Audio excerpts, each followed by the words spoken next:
Hello সম্মানিত viewer, সবার কি অবস্থা, কেমন আছেন? তো আজকে দেখতে পাচ্ছেন ফেলিলিয়া মাছ মারা যামু অনেক দূর। আমরা চর আছে, চরের মধ্যে মাছ মারা যামু। তো সাথে আমার ছোট মেয়ে এবং বিচারে আমার বড় মেয়ে আছে। ইনশাল্লাহ সবাই দোয়া করবেন যাতে বেশি বেশি মাছ মারতে পারি। ফেলিলিয়া কোনো সময় মাছ মারছি না, তো আজকে আবার যাইতাছি। দেখা যাক, ছোট থাকতে মারতাম, এরপরে মনে করেন প্রায় 10-20 বছর ধরে এগুলার সামনে আর করি না। তো আজকে যাইতাছি, ইনশাল্লাহ দোয়া করবেন যাতে ফেলিলিয়া মাছ মারতে। এটা আমার মেয়ে আর পিছনে আমার বড় মেয়ে আছে, তো দোয়া করবেন সবাই।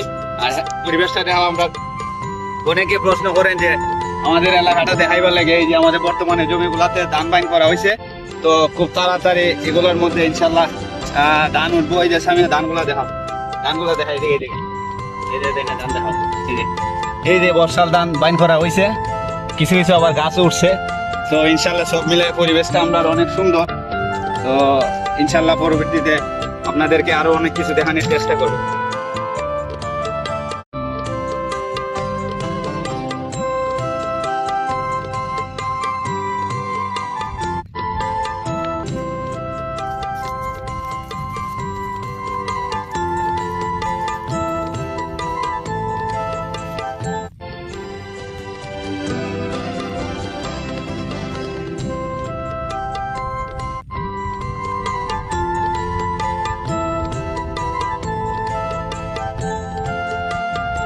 তো সম্মানিত ভিউয়ার্স, তো আমরা চলে আসছি, মাছ মারা সময় শেষ। তো ইনশাল্লাহ আর কিছুক্ষণ পরে আমরা যে মাছ মারা ভিডিওটা আপনাদের দেখাবো। তো মাছ মারা যে জায়গার মধ্যে মাছ মারা, ওই জায়গাটার মধ্যে আয়া পড়ছি। ইনশাল্লাহ আপনারা সাথেই থাকবে। তো সম্মানিত ভিউয়ার্স, ইনশাল্লাহ আমরা মাছ মার মুজিয়া জায়গাটা আয়া পড়ছি। ওই যে আমার যে ক্ষেতটা, এটার মধ্যে সরিষা বাইন উঠছিলাম, আপনারা দেখছিলেন। সরিষাও খাচ্ছিলাম, সরিষার ভিডিও দিছিলাম। তো আপনাদেরকে আরো দেখা, এই যে আমাদের যে গাছটা, এই যে গাছটাই বলে দেখাই, এই যে গাছটাই। আর দূর যাবো, গাছটাই তুলে দেখাবো। এই গাছটার ভিডিও অনেকেই চাও।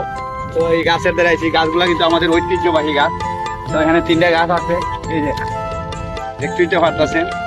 আর এই যে আমাদের নদী, এখানের মধ্যে ইনশাল্লাহ মাছ মারো মাছ গাছ। তো আপনারা সবাই দেখবা কি মাছ মারি ইনশাআল্লাহ। তো দোয়া করবেন, বইলা কেউ দিতেছে আপনারা উদ্দেশ্যে ইনশাআল্লাহ যাতে মাছ উঠে।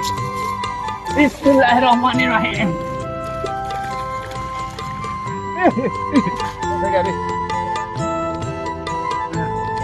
তো ইনশাআল্লাহ অনেক মাছ উঠছে। দেখা